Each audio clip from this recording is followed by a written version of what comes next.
En el vídeo d'avui parlarem de les bombetes halògenes, les que ja s'han deixat de comercialitzar, i les bombetes LED, per comparar el consum entre una i l'altra. També parlarem d'una miqueta el que seria el consum fantasma que tenen les bombetes aquestes antigues halògenes, les que funcionen en transformador de 12 volts, que el transformador també té un consum, i això ho veurem en aquest vídeo.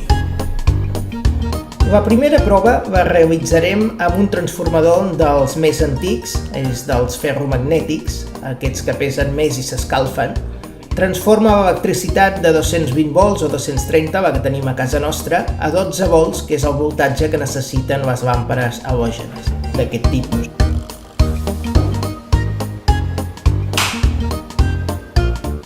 Si donem l'electricitat sense connectar la làmpara, veiem que ja ens està consumint 229 mA. Això ens ho està consumint només el transformador sense la làmpara. Ara hi connectem la làmpara i posarem aquesta làmpara halògena, que és de 50 watts, i veiem com el consum es dispara a 324 mA aproximadament. Això és el que ens està consumint aquesta bombeta halògena d'aquest tipus d'halògenes que ja s'han deixat de comercialitzar. Ara farem la prova amb un altre tipus de transformador. És un transformador una mica més modern, és electrònic en lloc de ser bobinat. I anem a veure quin seria el consum sense la bombeta. Connectem la corrent i veiem que ens dona aproximadament 5,35 mA. 5,38 va oscil·lant. És el consum que té sense la bombeta. Ara hi col·loquem la bombeta, la mateixa que hem utilitzat abans, és de 50 watts, de 12 volts. I veiem com el consum es dispara a 215 mA.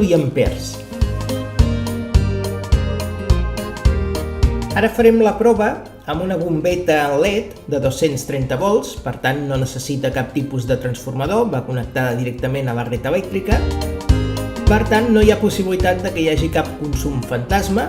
Donem l'electricitat i veiem que el seu consum real és de 30,20, 30,15 aproximadament mA. Segons ens indica el fabricant, és una bombeta LED de 4,5 watts. Almenys és això el que està marcat a la pròpia bombeta. Com podem comprovar, aquesta bombeta, com que no té cap transformador, si la desconnectem, el consum baixa, està baixant en aquests moments, fins que arribarà a 0, ja està pràcticament 0,20, 0,10, ja està pràcticament a 0, ja que no porta cap tipus de transformador.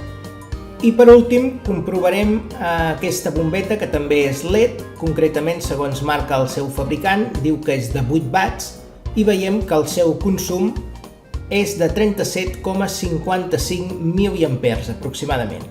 Doncs ja veieu l'eficiència de les bombetes LED respecte a les bombetes halògenes i molt de compte amb el consum fantasma de les reactàncies.